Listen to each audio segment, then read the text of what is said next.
নমস্কার সাধক সাধিকাগণ।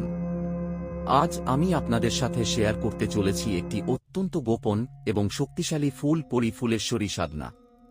এই সাধনাটি এক পূর্ণিমা থেকে আরেক পূর্ণিমা পর্যন্ত চালিয়ে যেতে হবে। প্রথমে ঘরের ঈশান কোণে একটি সাদা বা লাল আসন করে সেটিকে 7 ধরনের ফুল দিয়ে সাজাতে হবে।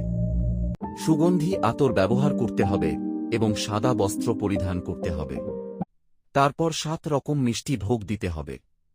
রাত 12টার সময় ফটিকের মালা দিয়ে মন্ত্রটি 216 বার জপ করতে হবে। এই সাধনা করতে করতে 15 দিন যেতে না যেতেই তুমি অনুভব করতে পারবে যে পরি তোমার আশেপাশে রয়েছে।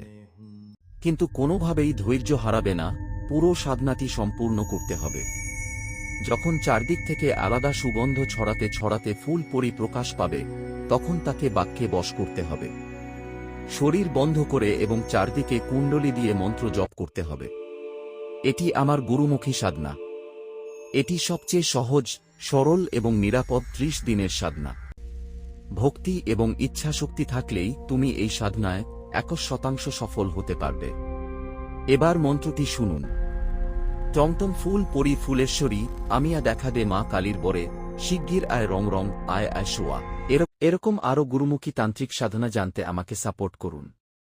ইউটিউব থেকে দেখলে সাবস্ক্রাইব করুন। ফেসবুক ও ইনস্টাগ্রাম থেকে দেখলে ফলো করুন। চ্যানেল নেম সুভাষ তন্ত্র ইউনিভার্স এবং লাইক কমেন্ট শেয়ার তো করতে ভুলবেন না।